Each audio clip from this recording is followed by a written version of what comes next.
అత్యాధునిక labs, international collaborations, advanced placements. మీ dream career ని రీచ్ అవ్వడానికి మీ best choice Godavari Global University.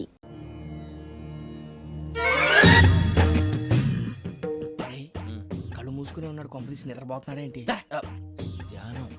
కళ్ళు మూసుకొని ఎవరినో కాంటాక్ట్ చేస్తున్నారు. అవునా? అబ్బా. రామ్ ప్రసాద్, నీకు నిజం చెప్పాలంటే బాధగా ఉంది, కానీ చెప్పక తప్పదు. ఎందుకంటే అది నిజం కాబట్టి. Correct sir, correct. ఏంటి సార్ అది? నీకు 40 ఏళ్ళు వచ్చే వరకు కష్టాలు తప్పవు గురూజీ. అవి మామూలు కష్టాలు కావు, అష్ట కష్టాలనే చెప్పాలి. ఉదాహరణకు అవి ఎలా ఉంటాయంటే, దొరక్క నీకు ఫుడ్ దొరికితే అది నీ నోటికందే లోగా నీ కాలో నీ చెయ్యో తగిలే మట్టిపాలైపోతుంది. నీ వాకలికి తట్టుకోలేక అప్పు కోసం ఎండను పడి వెళితే అక్కడ తాళం వేసి ఉంటుంది. మరో కఠోరమైన నిజమేమిటంటే, నీ దరిద్రాన్ని చూసి భరించలేక నీ భార్య లేచి వెళ్ళిపోతుంది. ఒక్కతేనా ఎవరితోనన్నా? తప్పు. అతని దురదృష్టాన్ని చూసి ఎగతాళి చేయకు రమణ. Sorry sir. ఇదయ్యా రాంప్రసాద్, నువ్వు ఈ 40 ఏళ్ళు ఈ నరకాన్ని అనుభవించక తప్పదు. 40 ఏళ్ళ తర్వాత అలవాటైపోతుంది. ఇక నువ్వు వెళ్ళొచ్చు. ఏమో వెంకటేశ్వరరావు, కులాసైనా రమ్మన్నారట. నీకు శుభవార్త చెబుదామని పిలిపించాను. ఏంటి గురూజీ? నీకు శుక్రమహాదశ ప్రారంభం అవబోతుంది. అంటే సరిగా సెట్ అయిపోయినట్టేనా? ఆల్మోస్ట్ అయిపోయినట్టే. మీరంతా టోపీలు పెట్టుకునే ఉద్యోగాలు కూడా చేసుకుంటారు. ఇప్పటిదాకా మేమందరికీ టోపీలు పెట్టాం గానీ మాకు మేమే టోపీలు పెట్టుకుంటాం ఎప్పుడు అనుకోలేదు గురూజీ. అదే విధి. మరి ఇప్పుడు బిల్ల బంటోతు నుంచి బీట్ కానిస్టేబుల్ వరకు అందరికి నెత్తిమి టోపీలు ఉంటాయి. అందులో ఏ ఉద్యోగమో? ఎస్ఐ గారు కూడా టోపీ పెట్టుకుంటారు తెలదా? ఏది మన చదివే చదువులకు ఎస్ఐ ఉద్యోగాలు ఇస్తారేంటి? గ్రహాలు శాసిస్తున్నప్పుడు చదువులతో పని లేదు. ఏబిసిడీలు చదివినా చాలు మీ జీవితాలు విచిత్రమైన మలుపులు తిరుగుతాయి. మీకు విపరీతమైన ఫాలోయింగ్ వచ్చేస్తుంది. మీరు చాలా ఫేమస్ అయిపోతారు. వింటానికి చాలా బాగుంది. ఇప్పుడు మమ్మల్ని ఏం చేయమంటారు గురూజీ? ఏమీ చెయ్యదు, వెయిట్ చేయండి. కాలం కలిసి వస్తే అదృష్టమే మిమ్మల్ని గేలం వేసి పట్టుకుంటుంది. అంతవరకు వెయిట్ చేయండి. వెయిట్ చేసి కొంచెం వెయిట్ కూడా పెరిగింది. అయినా పర్వాలేదు, వెయిట్ చేస్తాం. అందాక ఏ అప్పు సపోర్ట్ చేసుకుని తాగుతాం. బ్రతుకుతాం అన్నట్టు. అప్పు అంటే గుర్తొచ్చింది. అప్పు మీద మీ అభిప్రాయం ఏంటి గురూజీ? ఏంటరా ఇంత నుంచి మీకు ఎదుగుతున్నాను రా. ఇక్కడేం చేస్తున్నారు? మన టైం బాగుందిరా. ఎవడన్నా అప్పిస్తున్నాడా ఏంటి? కాదురా, ఉద్యోగాలు ఇస్తారమ్మన్నాడు గురూజీ. చూసారా, చౌదరిగా చెప్పింది నిజమే. మరి శుక్రమాదేశ్ మొదలైంది. ఇంతకీ ఎవరా మహానుభావుడు? నమస్కారం. అయినా నేను చెప్పింది. ఆహా, సాక్షాత్ ఎంప్లాయ్మెంట్ ఎక్స్చేంజ్ నడుచుకుంటూ వస్తున్నట్టు ఉంది. పదండి పట్టేద్దాం. నమస్కారం సార్. నమస్తే. వీలే సార్ మా ఫ్రెండ్స్. నమస్తే. నేను చెప్పానుగా, భగవాన్ గారు. ఆహా, పేరులోనే దేవుడు ఉన్నాడు. లోపల కూడా పాజిటివ్ థింకింగ్ ఎక్కువ. ఇంతకీ మీరు ఇండియానా చైనీసా? India sir. మా ఫేస్ చూస్తారు అనిపించలేదు మీకు? భలే కామెడీ ఫీల్ ఉన్నాడు. అవును సార్. నేను అడిగేది ఇండియన్ రెస్టారెంటా చైనీస్ రెస్టారెంటా అని. నేను ఏది ఓపెన్ గా డిస్కస్ చేయను కదా. పేరు చూసి స్కూల్లో డిస్కషన్ పెడతాడు అనుకుంటే వీటేంట్రా హోటల్ అంటున్నాడు. బాబు ఎట్ ఫీల్ అవుతున్నాడు. అంతా మీ ఇష్టం ఉంటున్నాడు సార్. ఫస్ట్ చైనీస్ రెస్టారెంట్ కి వెళ్దాం. నెక్స్ట్ అక్కడ డిసైడ్ చేద్దాం. అమ్మో, చాలా ఇబ్బంది పడుతున్నట్టున్నారు. నువ్వు చేత్తో తినే బాబు. నేను జనరల్ గా చైనీసే ప్రిఫర్ చేస్తాను. ఫ్యాట్ కంటెంట్ తక్కువ ఉంటది కదా. రేపు నుంచి మేము కూడా ఇదే ఫాలో అవుతాం. ఎంతకీ మీకు స్టీల్ ప్లాంటా, షిప్ యార్డా, ఏషియాడా, జింక, బంకా? బంకా, హెచ్పిసిఎల్. ఇవన్నీ దేనికి సార్? దేనికేంటి? ఉద్యోగం చేయడానికి. మీకు ఎందులో కావాలో చెప్పండి. నేను అమలపోతున్నారా? ఏంటయ్యా డిస్కషన్స్? మాకు నీ ఛాయిస్లు ఉంటాయి అనుకోలేదు. మీరు సడన్ గా జింకు బంకు అంటే సింక్ అవడానికి కొంచెం టైం పట్టింది. అదే అదే జేసీ గారు టోపీలు పెట్టుకుని ఉద్యోగం అన్నారుగా. వీటిలో టోపులు పెట్టుకునే జాబ్లు ఎక్కడ ఉన్నాయండి? అన్నిటిలోనే ఉంటాయి, వాటిలో కూడా ఉంటాయి. వాచ్మెన్ ఉద్యోగం కావాలా? ఇంతకీ మీరు అనే జాబ్ ఏంటి సార్? నేను చెప్పేది టోపులు పెట్టుకునే ఉద్యోగం కాదు, టైల్ కట్టుకునే ఉద్యోగం. అది టైల్ కట్టుకోవటం మాకు రాదు. వాళ్ళు కడతారులే. ఇంతకీ మీకు జిఎం కావాలనా, ఏ జిఎం కావాలనా?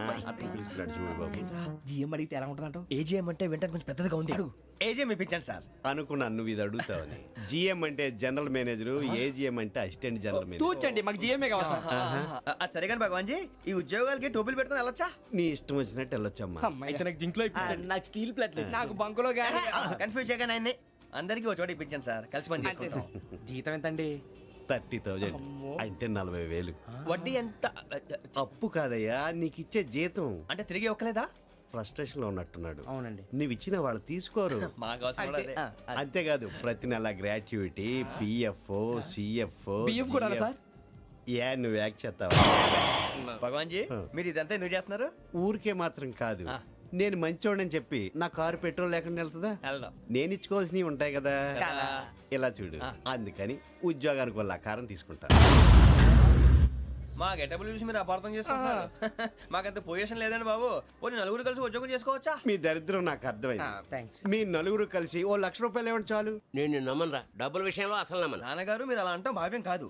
ఏదో జేసీ గారి సిఫార్సు వల్ల శని గారు సైడ్ అయ్యి శుక్రమహాదేశం మొదలైంది. ఉద్యోగం దానంతటి అదే వెతుకుంటూ వచ్చింది. అందుకని ఇంకేం కావాలో చెప్పండి. స్టీల్ ప్లాంట్ లో జీఎం అని పెద్ద పోస్ట్ అమ్మా. జీతం 30,000, నెల నెల ప్రమోషన్లు, సిఎఫ్లు, డిఎఫ్లు, పిఎఫ్లు, బిఎఫ్లు. ఇవన్నీ నువ్వు చదివిన చదువుకే. అబ్బాబే దీనికి చదువుకి సంబంధం లేదండి. చెప్పాను కదా శుక్రమహాదశ. అది దాని పవర్ అనుకోండి, ఎఫెక్ట్ ఈ అనుకోండి. రోజుల్లో కూడా గ్రహాలు ఏటా nonsense. అబ్బా ఏంటండి వాడన్న ప్రతిదాన్ని ఇలా కొట్టి పడేస్తారు. చిన్నప్పటి నుంచి లక్షల పోస్ట్ చదివించారు. ఎహె, అమ్మా నువ్వు లేని పోనీ పెట్టుకో. లక్షలు ఎక్కడైనా ఊరుకోరా, మాట వరుస కదాలే. ఒక 25,000 ఇస్తే వాడి జీవితం సెటిల్ అయిపోతుంది అంటున్నాడుగా. అంతగా ఆలోచిస్తారేంటండి? అమ్మా నాకు ఉద్యోగం రాగానే మీ అందరి స్టీల్ ప్లాంట్ షిఫ్ట్ చేస్తానే. ఓకే నువ్వు చెప్పేదంతా కరెక్టేనా? నాన్నగారు మీకు అంత అనుమానం అయితే ఇవ్వకండి. సర్లే, ఇప్పటికిప్పుడు అంత డబ్బు అంటే కష్టం కానీ నా కెనటిక్ హోండా అమ్మాలి. నాకు తెలుసు మీరు ఆ నిర్ణయం తీసుకుంటారని, అందుకే పార్టీని పట్టుకొచ్చాను. బయట వెయిటింగ్.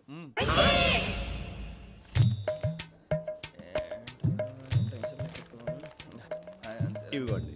భగవాన్ జీ మీతో నాకు కుదరదండి, మీరు తేడా మనుషుల్లా ఉన్నారు. చూడటానికి అలా కనపడతాం కానీ తేడా మనుషులు కాదండి. ఇది ఎంతో లెక్క పెట్టండి. 5,000 తగ్గిందండి. ఆ విషయం నాకు ముందు చెప్పాలి కదా. ఇది తేడాతనం కాదా? సర్దుబాటు కాక జరిగిన పొరపాటు. మా దరిద్రం మీకు తెలియంది కాదు.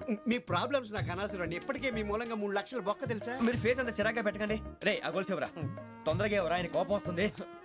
ఇదిగో తీసుకోండి. తీసుకోండి please. భగవాన్ గారు తీసుకోండి సార్ ప్లీజ్. భగవాన్ గారు మీ కోపం తగ్గిందా? కోపం కాదు వెంకటేశ్వరరావు గారు, ఎందుకో మోసాన్ని భరించలేను. అది నా బలహీనత. ఇవన్నీ వదిలేయండి. ఇంకోసారి పొరపాటు జరగదు. మేము ఎప్పుడు జాయిన్ అవ్వాలో చెప్పండి. కొత్త బట్టలు కొనుక్కోవాలి. మీరు ఆ పనిలో ఉండండి. పొద్దున్నే గుడికి వెళ్ళి 9:30 కల్లా, మొన్న వచ్చారే ఆ ఆఫీస్కి వచ్చేయండి. మీ అపాయింట్మెంట్ ఆర్డర్స్ రెడీగా ఉంటాయి. 8:30కి వచ్చేస్తాం. మీరు వచ్చిన వాళ్ళ తలుపులు తీరు. మీ కంగారు నేను అర్థం చేసుకోగలను. ఇంతకాలం పని లేక స్తంభించిపోయిన మీ జీవితాలు ఇక నుంచి వేగం పుంజుకుంటాయి. ఆయన ఉన్నారా? ఎవరు? భగవాన్ గారు. మీరెవరు? ఆయన క్లోజ్ ఫ్రెండ్స్. సరే లోపల రండి. పదా సార్ వీళ్ళు భగవాన్ క్లోజ్ ఫ్రెండ్స్ అంటారు. సరే నువ్వు వెళ్ళి నేను మాట్లాడతా. సార్ మీరంతా భగవాన్ స్నేహితులా? అవును, అలాంటి స్నేహితులు ఉన్నందుకు గర్వపడుతున్నాం. సరే ఏంటి సంగతి? ఏముంది, మా అపాయింట్మెంట్ ఆర్డర్ చేస్తే పట్టుకులు చేరిపోతాం. ఈ రోజు గురు పౌర్ణమి, మంచి రోజు. అపాయింట్మెంట్ ఆర్డర్ ఏంటి? మీకు అందాల్సి నీకు అందనట్లేదు. ఏంటది? ఏంటంటావేంటి? ఒక్కోడు 25,000 ఇచ్చాం. భగవాన్ గారి హెల్పింగ్ నేచర్ కాబట్టి తక్కువ రేటుకి ఒప్పుకున్నాడు. ఇంతకీ ఇది ఏ ఆఫీసో మీకు తెలుసా? తెలుసుకోవాల్సిన అవసరం మాకు లేదు. కానీ చెప్పాల్సిన అవసరం మాకుంది. యాంటీ కరప్షన్ బ్యూరో అంటే అవినీతి నిరోధక శాఖ. లంచం తీసుకోవటమే కాదు, ఇవ్వటం కూడా నేరం. మీ భగవాన్ గారు ఒక 420. మా బాబుకి ఎన్ని తిట్లు వచ్చిన విషయం నిన్నే తెలిసింది నాకు. ఇంతవరకు మా బాబు నా ఒట్టుమే చేయలేదని మీ అందరితో గర్వంగా చెప్పుకునేవాడిని. First time man handing record 5,000 తక్కువే నా గోల్ చెలుగు లాగేస్తున్నాడు. అంతే. అరే కోపడకండి రా, వాడు ఇక్కడే దొరుకుతాడని మా ఫ్రెండ్ చెప్పాడు. తొక్క దొరుకుతాడు. మీకు జింక్ లో కావాలనా, బంక్ లో కావాలనా, స్టీల్ ప్లాంట్ లో కావాలనా, షిప్ యార్డ్ లో కావాలనా? అంటే ఎక్కడ పడితే అక్కడ ఇప్పిస్తారా సార్? ఎక్కడ పడితే అక్కడ, ఎలా కావాలంటే అలా చేసుకుందాం. ఇబ్బంది ఏమీ లేదు. ఆపరేషన్ లో కావాలనా? అవి గేమ్స్ కదా సార్. ఆ స్పోర్ట్స్ కోటా లేవయ్యా.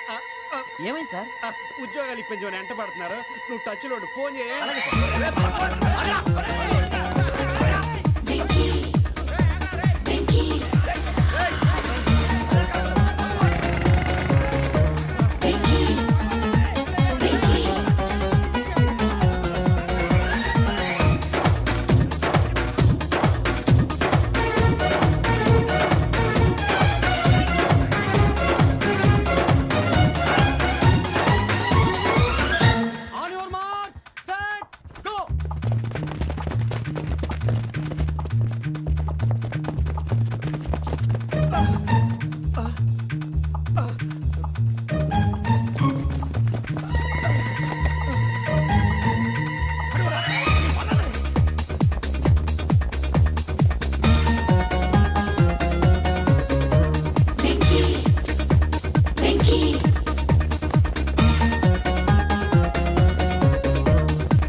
1.5 అవును సార్.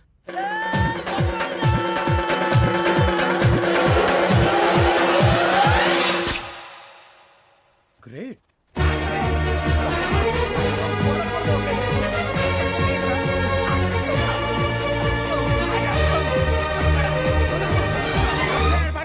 మీ నలుగురు సెలెక్ట్ అయ్యారు. దేనికి? ఎస్ఐ సెలక్షన్స్ లో మీరు ఫిజికల్ టెస్ట్లన్నీ పాస్ అయ్యారు.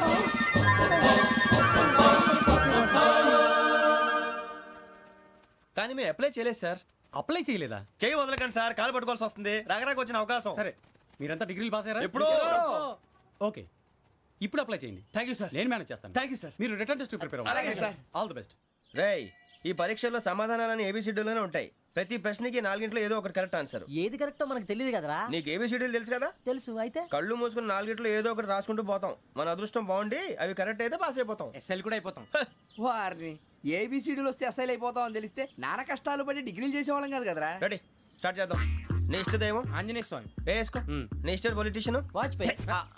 ఏబిసిడీలో రావాలి. నేషనల్ లెవెల్లో కాదు, స్టేట్ లెవెల్లో 7. స్టేట్ అయితే చంద్రబాబు నాయుడు. సిఎస్కో. నీకు ఇష్టం క్రికెటర్ ఎవర్రా? Mister dependable. ఆడేవడరా? ఓ నీ క్రికెట్ లో విజ్ఞాన ప్రదర్శనలో ద్రావిడు. డిఎస్కో. వేసావా? నీకు ఇష్టమైన నటుడు? బాలకృష్ణ. సమర్ సుమారెడ్డిలో డీటెయిల్స్ వద్దు, బిఎస్కో. అయిపోయిందిరా. అందరూ దీన్నే ఫాలో అవ్వాలి. రాత్రికి ఏబిసిడీలు బాగా బట్టి పట్టండి. అందరూ ఏవే ఆన్సర్లు రాయాలి. మునిగితే అందరూ కలిసి మునుగుదాం. అయినా గురువారం పాటు గురుమేట్ల మీద కూర్చొని రాసింది ఖచ్చితంగా జరుగుతుందని జేసీ గారు చెప్పారు. మన ప్రయత్నం మనం చేద్దాం, మిగిలింది నేను ఎక్కడికి వదిలేద్దాం. ఆయన కూడా ఏదో పని ఉండాలి కదా.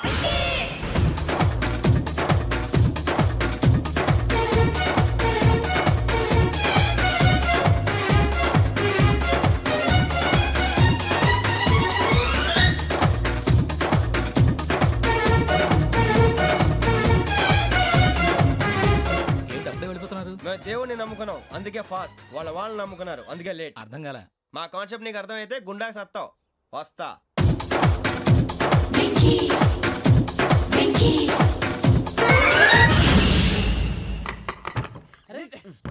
మనం అనుకున్నదంతా జరిగిపోయిందిరా. పొద్దున చిరా తెప్పించకండి. ఎవరు పోయారు? నీ దరిద్రం పోయింది. నువ్వు ఎస్ఐ ట్రైనింగ్ సెలెక్ట్ అయ్యావు. అన్న తండ్రి నేనే నమ్మలేదు, వాళ్ళు నమ్మారు. నాన్న నోరు తెరవరా. వాడు ఇంకా మొహం కడుక్కోలేదమ్మా. వాడికి ఏం కొత్త కదమ్మా, నువ్వు పెట్టవే. అమ్మా, చాలా సంతోషంగా ఉంది. ఈ సంతోషాన్ని వెంటనే చౌదరి గారితో పంచుకోవాలి. రేయ్, ఎవడన్నా సంతోషాన్ని కన్నవాళ్లతోటో కట్టుకున్న దాంతోనో పంచుకుంటాడు. నువ్వు మాట్లాడితే దరిద్రుడు జేసీ గారితో. నాన్నగారు, మీకు 1,00,000 సార్లు చెప్పాను అనే అనొద్దని. నేను ఈ రోజు పొజిషన్కి వచ్చానంటే ఆయనే కారణం. జగదాంబ చౌదరి గారు అంటే దైవాంశ సంభూతుడు. అయితే వెళ్ళి అదే వెళ్ళి ఆయన కాళ్ళమివ్వడు. మీరు మామూలు మనుషులు కాదు స్వామి. టోపీలు పెట్టుకుని ఉద్యోగాలు వస్తాయన్నారు, అలాగే జరిగింది. ఏబిసిడీలు వస్తే చాలన్నారు, చివరికి వాటిలతోనే ఉద్యోగాలు తెచ్చుకున్నాం. ఇందులో నాదేముంది?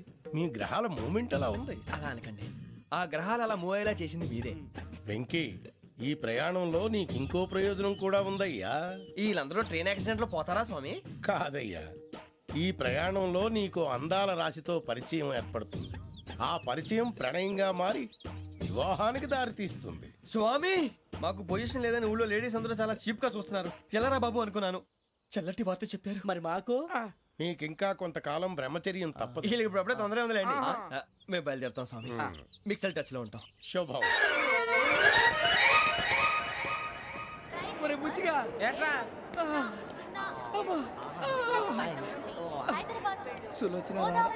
మొత్తం అమ్మాయిలే, ఇది ఎక్కుదాం. ఎందుకైనా మంచిది ఒక ఫోన్ ఇరా. అవుట్ గోయింగ్ చేద్దానట్రా మా నాన్న.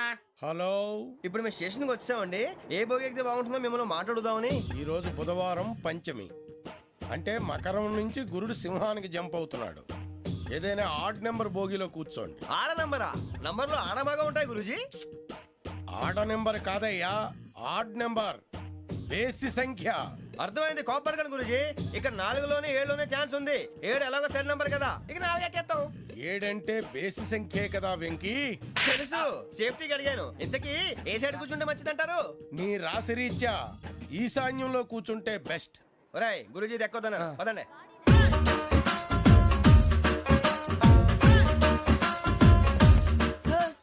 ఇందాక నిలబొమ్మని ఇంకే నిలబడమేంద్రా. అది కాదు సార్, ఆడికి ఇచ్చారు, నాకు ఇవ్వలేదు. ఆడి ఫేస్ నాకు నచ్చింది, నీ ఫేస్ నాకు నచ్చింది. నాగరాజు. Sir please. మా జాగా నమస్కారం నాగరాజు గారు. నమస్తే. నేను నీకు తెలుసా? తెలుసా? భలే వార్ సార్. నిప్పు నాగరాజ్ అంటే గోదావరి ఎక్స్ప్రెస్ గడగలు దాడిపోతుంది చెట్ట పేరుంది. ఏ, ఛే, ఛే, మంచి పేరుంది. ఇదే ఆయన నమస్కారం సార్, నమస్కారం సార్. ఒక్క ఫోటో సార్. టీసీలో కూడా ఫ్యాన్స్ ఉంటారా స్టడీ అండి ఫోటోలు బాగా కడిగినా తెలుసు సార్. హైదరాబాద్ అచ్చ మా ఊరు పోతురు పెడతలేడా అది అడగదామని వచ్చాం. మీరు ఎక్కడ కూర్చోమని అక్కడ కూర్చుంటాం. S4 లో కూర్చో S7 లో ఇప్పించండి. అంటే జేసీ గారు అక్కడ కూర్చోమని చెప్పారు. టీసీని నేను చెప్పినట్టు గొట్టంగాడు కాదండి. గోదావరి ఎక్స్ప్రెస్ లో మీరు ఎంత పవర్ఫుల్, గోదావరి జిల్లా ఆయన ఫేమస్, వైజాగ్ లో సెటిల్ అయ్యారు, గొప్ప సిద్ధాంతి. ఆయన చెప్పింది చెప్పినట్టు జరిగిపోద్ది. మిమ్మల్ని కూడా ఒకసారి అక్కడ తీసుకెళ్తాను. సరే సరే S7 లో కూర్చొని నేను ట్రై చేస్తాను. మీరు ట్రై చేస్తారన్నారంటే అది ఓకే అయిపోయినట్టే. ఓవరాల్ బాగా చూశారు కూర్చో మరి. గురుగారు ఈ భోగిలో ఈశాన్యం ఎటువైపు? ఈ లెటర్లో బాబు. మళ్ళీ ఏమిటి వెంకీ? ఏం లేదు గురుజీ, తమరేమో ఈశాన్యంలో కూర్చోమని చెప్పారు, అక్కడేమో లెటర్ ఉంది. ఇప్పుడు మమ్మల్ని ఏం చేయమంటారు? అయితే అప్పుడప్పుడు అందులో కూర్చోండి, మిగతా సమయంలో తూర్పు ముఖంగా కూర్చోండి. గ్రహాలు కాంప్రమైజ్ అవుతాయి.